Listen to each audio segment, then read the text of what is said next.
There's a piece of software running on your Windows 11 machine right now that behaves exactly like malware, and Microsoft installed it themselves. It takes screenshots of your screen every few seconds. It logs what you type, what you click, what you read. It stores all of it locally in a database, unencrypted by default in early builds, and it ships in the same operating system Microsoft markets as the most secure version of Windows ever made. The feature is called Recall, and that's just one piece of what I want to walk you through today. Because the gap between what Microsoft says about Windows 11 security in 2026 and what's actually happening on your hard drive is wider than most people realize. Stay with me, because once you see the pattern, you can't unsee it. Let me show you what I mean by malware behavior, because this is not hyperbole, and I'm not exaggerating for clicks. The technical definition of malware in any first-year cybersecurity textbook includes a few specific behaviors: silent installation, persistent background operation, capturing user input without explicit consent, storing captured data on disk, and resisting easy removal. Recall checks every single one of those boxes. When it rolled out to Copilot Plus PCs, it activated by default in the early preview builds. It runs constantly in the background. It captures snapshots of your screen on a rolling interval, performs optical character recognition on everything it sees, and indexes the results into a searchable database stored locally on your machine. Now, Microsoft will tell you that database is encrypted and protected by Windows Hello. And in the current production build, that's largely true. But Kevin Beaumont, a respected security researcher who has spent years analyzing Microsoft products, demonstrated in mid-2024 that the original Recall implementation stored that data in a plain-text SQL-like database that any process running as the user could read. He built a tool called Total Recall that extracted years of potential activity in seconds. Microsoft pulled the feature, redesigned it, and re-released it. But the underlying philosophy, that an AI feature constantly watching your screen is a desirable default, never changed. And Recall is just the part that made headlines. There's more. The diagnostic data system, which Microsoft labels required and optional, sends telemetry from the machine to Microsoft servers on a continuous schedule. The European Data Protection Supervisor and the Dutch government's privacy regulator have both issued findings over the past several years that this telemetry collects more than what's necessary for the stated purpose of bug fixing and product improvement. The Dutch Ministry of Justice and Security commissioned reports specifically because they couldn't determine, even with administrator access, exactly what was being transmitted. Think about that. A national government with full enterprise tooling could not get a clear answer about what Windows was sending home. Then there's the advertising ID, which is a unique identifier assigned to your user profile that ties your activity across Microsoft services and partners together for targeted advertising. There's the activity history, which logs the apps you open and the documents you create. There's the location service, which can be triggered by apps you don't authorize by permission. There's Edge browser telemetry, which is separate from Windows telemetry. It runs even if Edge isn't your default browser, because Edge processes are used by Windows itself for things like the search box and the news feed in your start menu. What you're typing, what you're browsing, what you're spending time reading, what you're searching for in your own local files. Significant portions of this generate signals that leave your machine. And Microsoft's own privacy documentation, which I've spent hours reading so you don't have to, confirms most of this in language carefully constructed to sound benign. The phrase that appears repeatedly is to improve your experience. That's the legal cover for nearly everything I just described. Think about what that means for you. Every time you draft a sensitive email, every time you research a medical condition, every time you check your bank balance, those activities generate signals that, in aggregate, paint a remarkably detailed portrait of your life. And here's the part that should bother you the most. Independent researchers at the German computer magazine SEAT and at the security firm ESET have separately published analyses showing that even with most consumer-facing privacy toggles set to their most restricted positions, Windows 11 still establishes hundreds of outbound network connections to Microsoft-owned domains within the first hour of use of fresh installation. Hundreds. On a machine where the user has actively gone through the privacy menu and turned everything off they were allowed to turn off. That's the operative phrase, were allowed to turn off, because some of these connections cannot be disabled through the standard interface at all. They require group policy edits that aren't available on the Home Edition, or registry modifications that Microsoft warns may be reverted by future updates. And it gets worse when you look at what's coming. Microsoft has been steadily integrating Copilot deeper into the operating system. And Copilot is fundamentally a feature that requires data, your data, to be useful. The more it sees, the more useful it becomes, which means the business incentive points in exactly one direction. More access, more context, more integration, less of a wall between your local files and Microsoft's cloud. So why would the largest software company on earth ship something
user context data that AI training pipelines crave.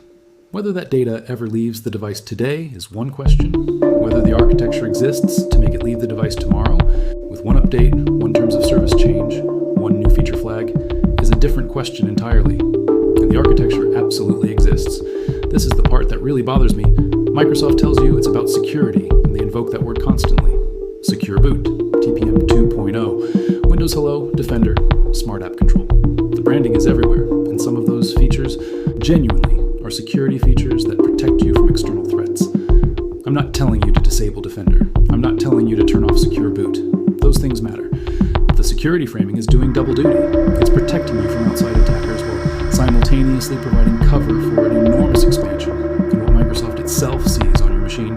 They built the cage and convinced you it's a garden. And when you push back on this, when you try to disable telemetry, turn off recall, kill the advertising ID, opt out of personalized experiences, you discover the dark patterns.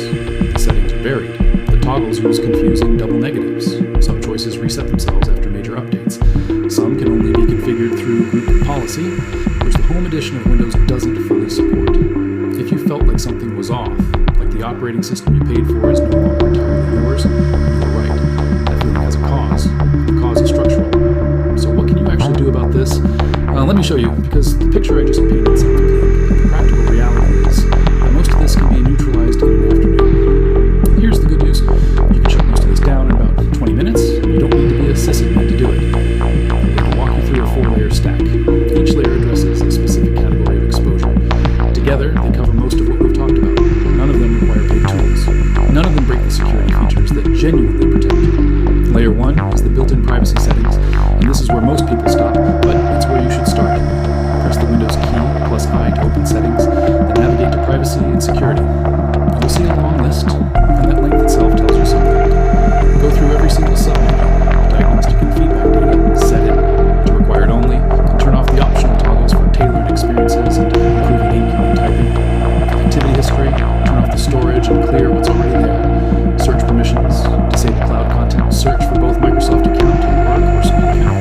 Speech, turn off online speech recognition unless you actively use it. Inking and typing personalization, off. Advertising ID, off.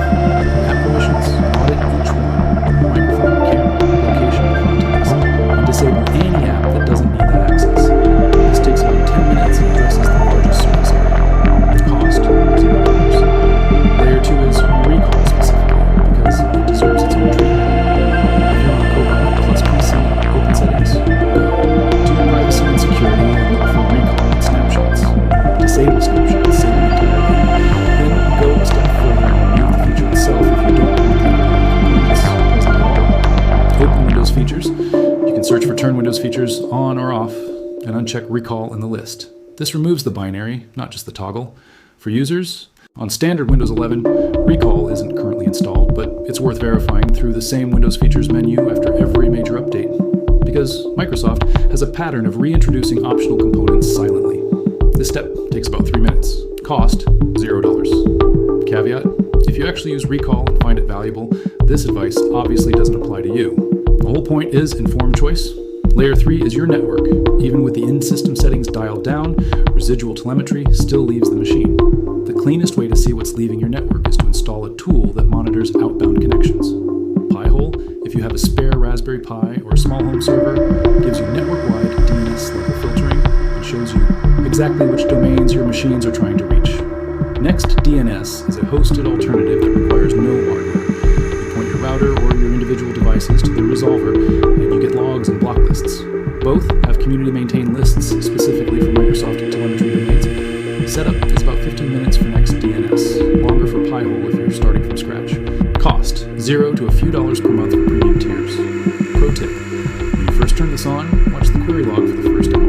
You will be genuinely surprised by which applications on your machine are reaching out to which domains, how often, and to whose servers. That visibility alone is worth the setup time, even if you never block a single thing. If a full DNS filter feels like too much for now, there's a lighter weight middle ground. A tool called SimpleWall, which is open source and free, gives you a per-application firewall that prompts you the first time any program tries to connect outward. You allow a block each one. After a week or two of training, your machine has a custom outbound profile that lets through what you actually use and blocks everything else. It's more hands-on, but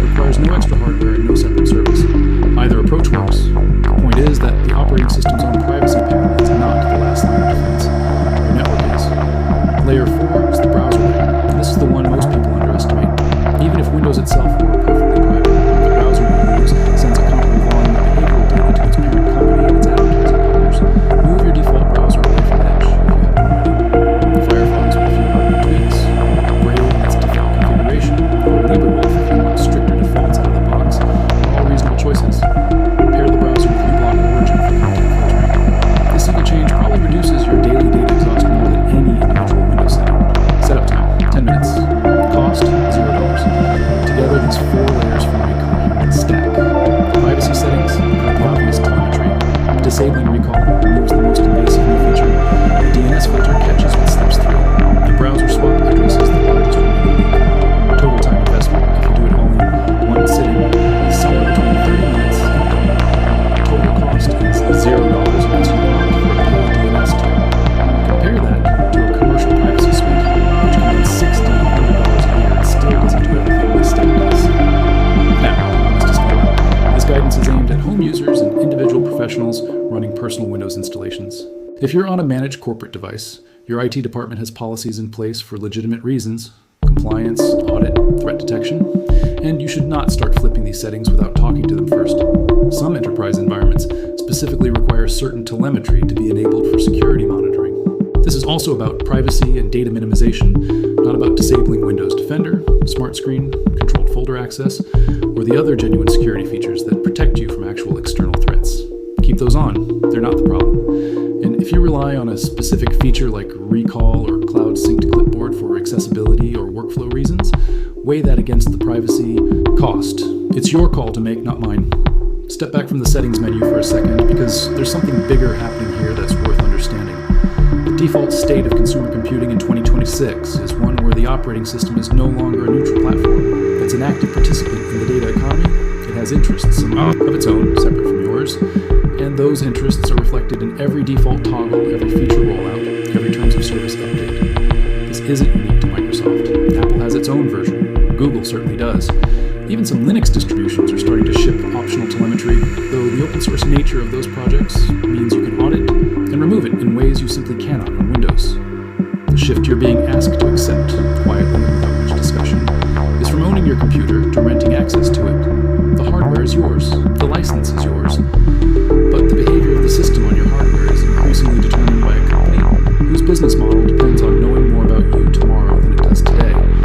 That's the real story behind every privacy headline, every recall controversy, every telemetry leak. It's not about any single feature, it's about the direction. You're not paranoid for caring about this, you're not a tinfoil hat user for wanting your local files to stay local, your typing, to stay private, your reading habits to be your own business.